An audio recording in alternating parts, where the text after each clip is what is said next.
Yes, sir. Yes, screen is visible. I am audible. Yes, Yes. audible. Okay. So I start my presentation.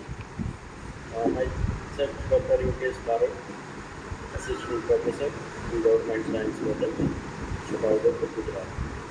And my topic is X-ray crystallographic investigation and molecular docking studies of new heterocyclic compounds. Now, outline of my presentation is first we discuss Dr. the. Rinkesh, Yes, sir. please try to conclude before 4. Okay, okay, no problem. Okay.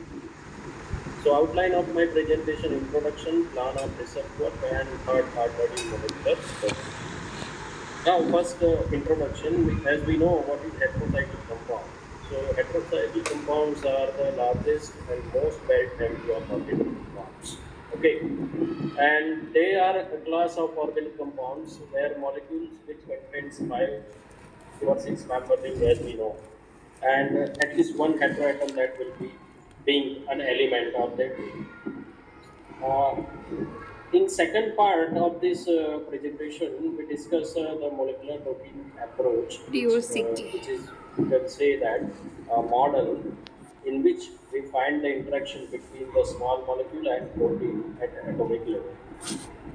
Now, first is experimental session. So in experimental session, we require pure organic compound. Either we can purchase from a international company that you know that Sigma Enrich is an international company, and or you can synthesize in lab also.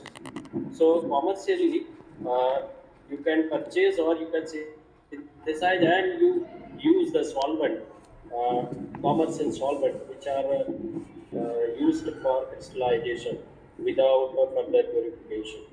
Now, first we have to prepare a single crystal. So how we can prepare the single crystal?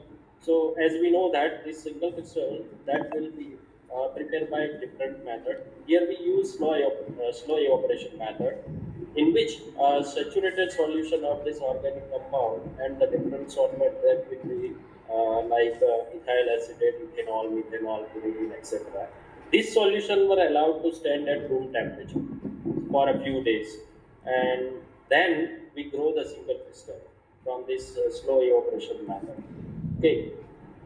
Now the question is why X-ray crystallography and protein designing? X-ray crystallography, why it will be used in protein designing?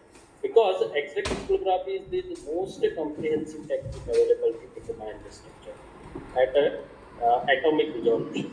And whatever the result we get from X-ray crystallographic studies, which provides us accurate and reliable three-dimensional structure. Okay, and this help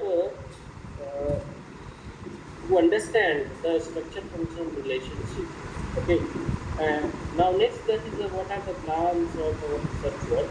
So first we synthesize the PR compound or purchase the PR compound, then we do crystallization, then structural solution. After structural solution, we have to follow the refinement. Then we get the 3D structure. After getting this 3D structure, we can go for a biological response, and last we get the is it useful? Now, three-dimensional crystallographic investigation of this heterocyclic compound that we uh, that is very useful for biological response also. And for this biological response, we are using molecular docking studies using the different software. So if we get the crystal, then what we can study? We can study biological response. We can also study the quantum chemical calculations of the particular compound. Then we do the Huxley surface analysis, and last part that is molecular docking study. Here I discuss only the last part of molecular docking study because we have a time limit. Okay. Now, what is molecular docking? So molecular docking is the process in which a ligand that will be bind with a protein at a active site. Okay, so put a compound in a atomic spectra whereby together, and we have to evaluate that molecule bind to each other. If yes, then how strong it will be bind. Okay, how does the molecule, the protein ligand complex look like? Okay, quantify the extent of binding. Now, this protein ligand docking, that will be a structure-based drug design method, in which we are using the protein structure, computational method for binding the ligand to a protein. Now, what are the uses of protein? The main use of protein ligand docking are that is virtual screening that we know to identify the potential lead compound which they have synthesized from a large database. Okay, because we know that there are a large number of compounds that are available. So, but it is useful that we can find from this protein ligand docking for particular application. Okay, now there is one model that is called as a log and key model, okay, in which simple, if I show this figure, in which you can say that this is our ligand, and this ligand will bind with the active site. So if you see the shapes, these all other shapes which cannot fit with this active site, okay, and this shape ligand that will be fit with the active site. So simply we can understand what is molecular property. Now, this drug design that will be in two parts, categorized in two parts: structure-based drug design and ligand-based drug design. I'm not discussing all this because we have no time. Now, second, that is target structure-based drug design, in which receptor structure is known, mechanism is also known, ligand and their biological activities are known or unknown. Means we have to find out.